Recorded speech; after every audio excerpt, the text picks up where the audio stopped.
Hey, good afternoon. Coach, thanks. Andrew, kick us off. Hey, Coach, I got a question about Sebastian Cheeks. How much did the injury set him back last year, and where is he now as far as catching up to where maybe he would be had he not gone through a lot of that?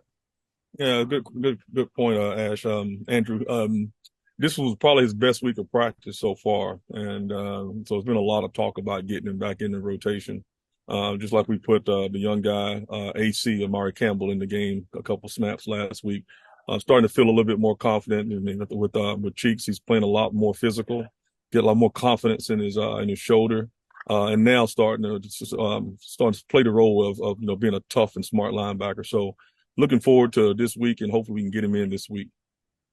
We hear a lot about coaches getting in certain guys to get a few reps because they need to get reps. But when you have a Cedric Gray and a Power Eccles there, Yeah. how difficult is it to pull them off the field to give a guy a couple of reps? It's difficult, but Coach Brown has made it a commitment to start playing a lot of the young guys.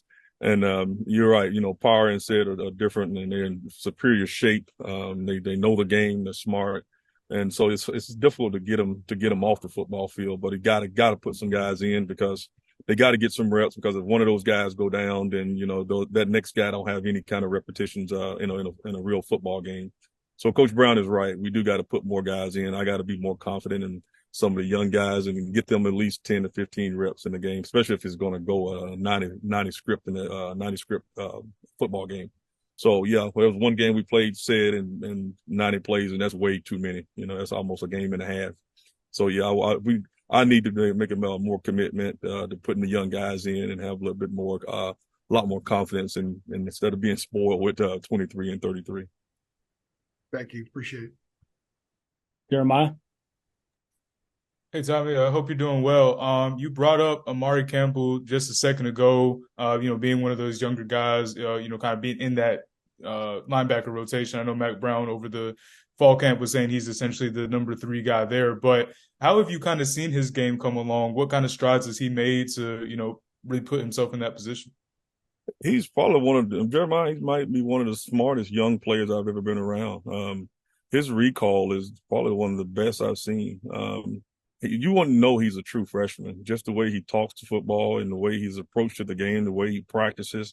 And you can attribute that to, Power and Sid because they push him to the max. But he comes in and he asks a lot of great, problematic questions. And the way his focus is, he very rarely, Jeremiah, does he make the same mistake twice. Maybe something that he hadn't seen one time, but the next time it comes up, he's able to regurgitate it and fix his problem. So he's earned it. I mean, if Power was to go down, we'd have a little bit of experience in there. But the guys on this team, they're very confident and got a lot of confidence in AC. Yeah, and just real quick to follow up on that, Cedric Gray actually did mention yesterday that Mari Campbell's one of the players on that defense that he's kind of built up a relationship with. Just kind of, you touched on it, but in what ways has he kind of, shown him the ropes in practice or even, on the sidelines during games a little bit? Well, those two guys, they're self starters, and they recognize when they see one, and they see that in AC. I mean, they talk to him as if he's a third year vet, and their conversations are really high level, Jeremiah.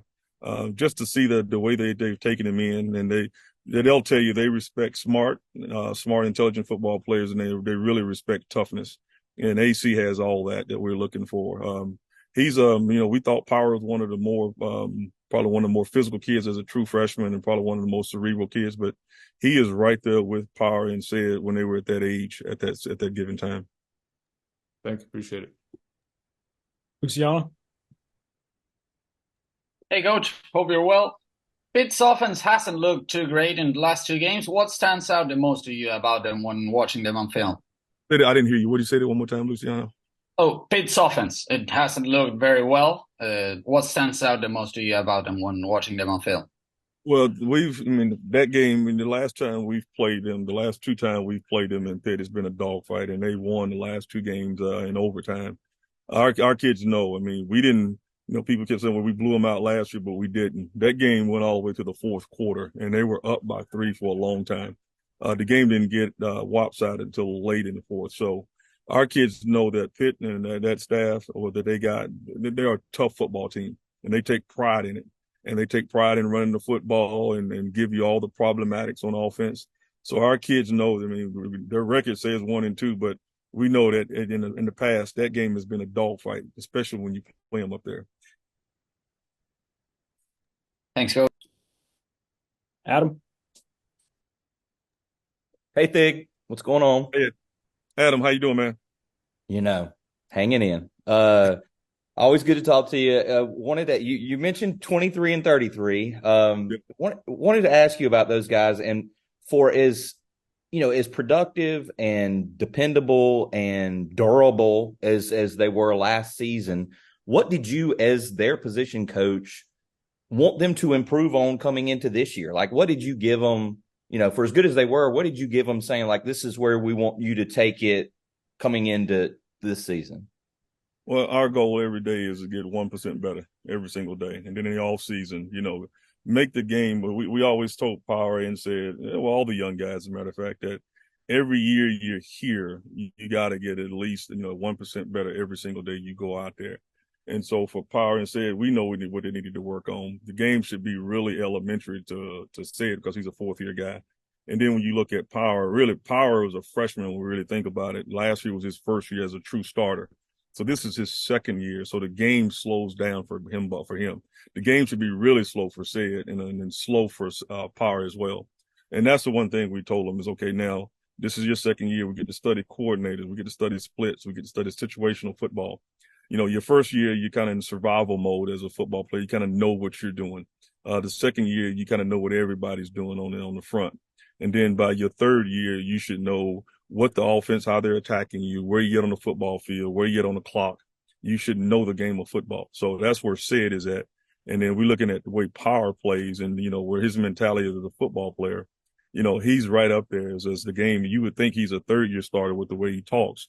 But really, this is his second year ever starting for us. But his recall, his approach to the game, he's a self-starter. So for those guys, when they came back this season, our whole goal was to, not make any of the same mistakes that we made last year, and then be better communicators and then hold everybody accountable. On Cedric, was wondering who are some of the best leaders you've been around as a player or as a coach, and like, how does Cedric compare? Because it seems like he's really found that aspect of his leadership voice. It seems like, these guys follow him.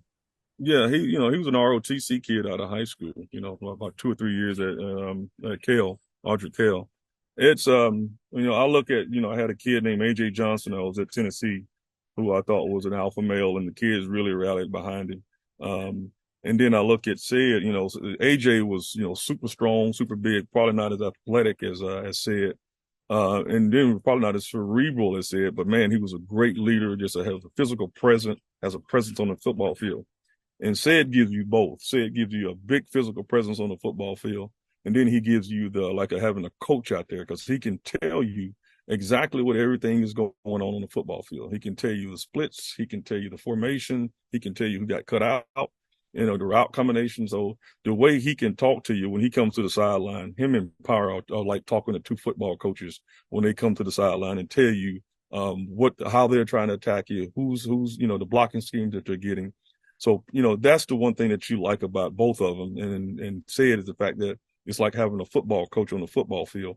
He can talk it, and then as well, he can also with Said, it's some guys can really can talk the game to you, but they can't play it. And then some guys can play it, but they can't talk it. But then Said is one of those combinations that can do both. Were you surprised he didn't go to the NFL, Cedric?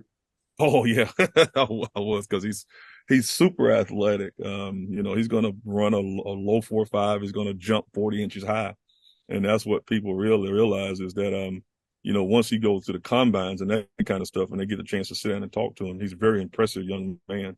But I tell you what, he loves Mac Brown. He loves the University of North Carolina. And the thing that he said is like, you know what, I'm going to come back for another season. I want to perfect my game. I want to be the best linebacker in the country. And so the kid is, he's focused, and every day he comes out, that's his goal, is to be the best football player that he can be in this league. Appreciate it, Thig. Sorry for the three Yeah. questions, guys. Appreciate that. No, you're good. Tommy? Yes.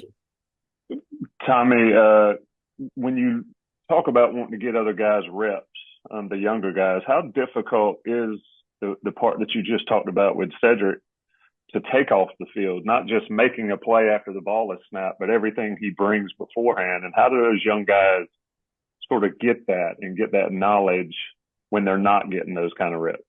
Yeah, we tell them you get what you earn. You know, if you earn the right to play here, and that's Coach Brown saying, you got to earn the right. No, nothing is given to you.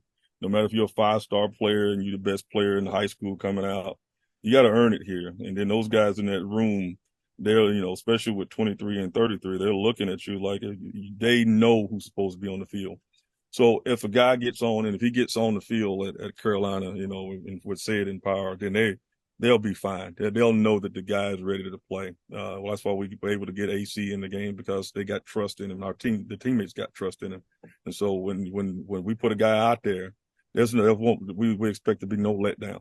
You know, shouldn't be any shifts when if Cheeks goes out there, AC go out there, whoever it may be, there can't be any letdowns, because when you look at it, you know, if there's a letdown, then you letting the team down. So it's hard to put guys out there, but you know, we got to do it, because again, if they go out to practice and they work their butt off and they do everything we ask them to do, then we need to take some of those reps off of Power and Said, so we can have them, you know, fresh at the end of the season.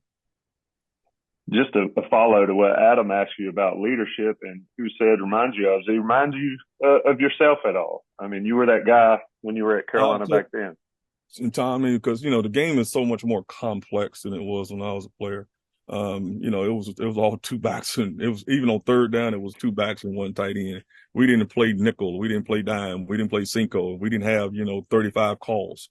So you know, it was more like just playing the game for us. It was so simplistic. So I'll say it myself, man. I am impressed with the way he talks the game of football, because you know, it's not by accident that he's made himself into a good player. He's really worked at it. You know, the way he goes into a meeting room, you know, is very professional. You know, he's not nodding, he's not sleeping. It's a lot of questions. So as a coach, you have to be on your P's and Q's, because, you know, when they come in the meeting room, they know if you're organized, they know if you hadn't watched tape. They're trying to be the best football player that they can be. And so we owe that to them as a coach, you know, from a head coach to an assistant coach to a D coordinator, is to get them young men in the best position to be successful. So when it comes to Said, you know, every single day he comes in, guys, it's a work day, because he's a self-starter and Power's a self-starter. And so when you talk about me as far as a player, I wish to God I had that kind of knowledge when I was a player back in those days. Appreciate it, Coach. Yes, sir. Awesome. Anything else? Good. Thanks, Coach. Thank you, guys. Thanks, Adam. Thanks, Tyler. See you guys. Have a good day. Thanks, Coach.